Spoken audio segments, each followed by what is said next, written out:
De ver lo que es el sufijo y prefijo, es necesario conocer la composición de las palabras. Son aquellas que se forman a partir de la unión de dos o más palabras simples.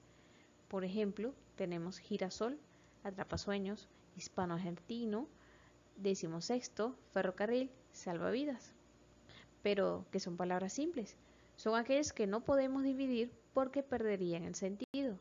Yo no puedo dividir, en este caso, el sol, en la palabra combinada o compuesta girasol, porque sol, ¿cómo lo divido? So, L, no tiene sentido.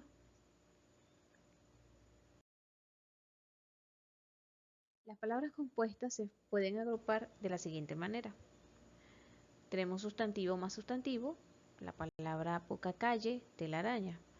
Verbo más sustantivo, abre latas, girasol. Verbo más verbo, vaivén. Pronombre más verbo, cualquiera o quien quiera. Sustantivo más verbo, maniatar o hispanohablante. Adjetivo más adjetivo, bienvenido, agridulce. Sustantivo más adjetivo, camposanto, pelirroja. La derivación. O palabras complejas. Son palabras que provienen de otra palabra, a la que se denomina palabra primitiva. Por ejemplo, la palabra árbol es una palabra primitiva, ya que no deriva de ninguna otra. De esta palabra se pueden extraer varias palabras derivadas, por ejemplo, arboleda, que significa muchos árboles, arbóreo, arbolado, arbolito.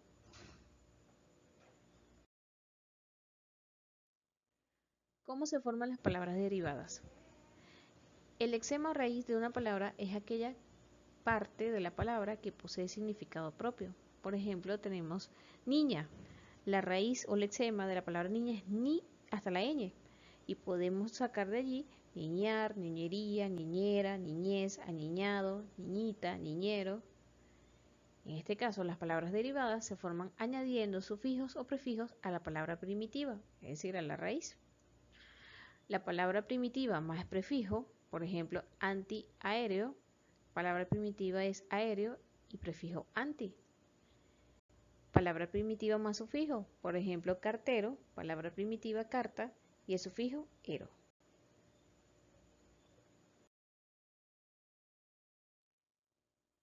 Ahora bien, prefijos y sufijos.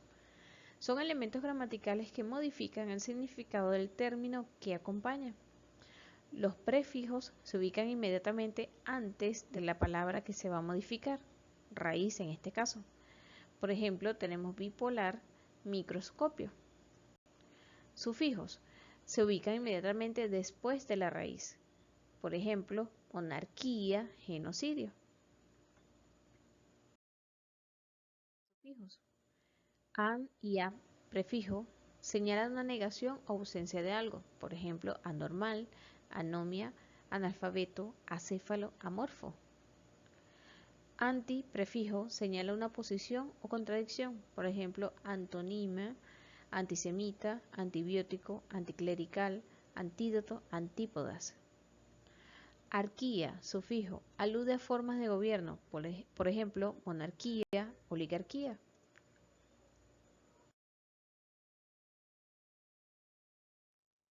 Audi, prefijo, señala que algo tiene sonido, por ejemplo, audiovisual, auditivo, audífono.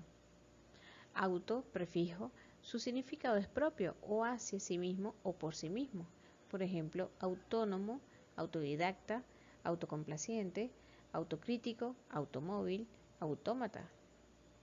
Aso, sufijo, su función es enfatizar o significar un golpe dado por el objeto de la raíz.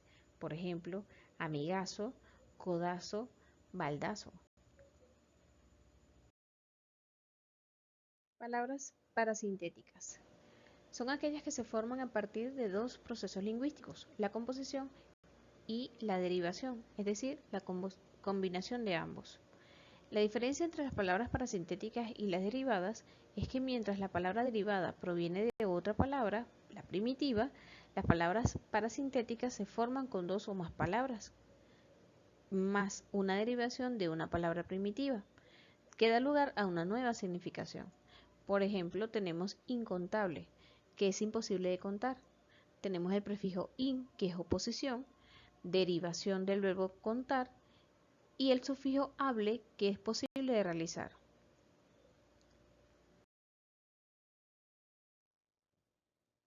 ¿Cómo distinguir las palabras parasintéticas de las derivadas? La palabra parasintética siempre llevará un prefijo o sufijo, proceso lingüístico de derivación, y en ciertos casos podría llevar ambos. Pero además es indispensable que al separar o extraer los sufijos y o prefijos, la palabra no conserve su significado. Si al quitar el prefijo o sufijo de la palabra pierde sentido, no tiene coherencia, entonces se trata de una palabra sintética. Por ejemplo, puedo decir ultramarino. No es una palabra parasintética, pues al quitar el prefijo ultra queda marino y conserva su significado. En el caso de quitar el sufijo ino, ultramar conserva su significado y tiene coherencia. Tenemos acá varios ejemplos. Tenemos aclarar, alisar, anaranjado, son palabras parasintéticas. Convivencia, cumpleañero, deletrear y desalmado. ¿Qué escalón estás colocado el día de hoy? No lo haré, no puedo hacerlo, quiero hacerlo, cómo hacerlo, trataré de hacerlo, puedo hacerlo, lo haré o sí se puede. En uno de esos escalones nos encontramos siempre cada día que pasa durante esta pandemia. Bueno, nos encontramos entonces a la siguiente clase.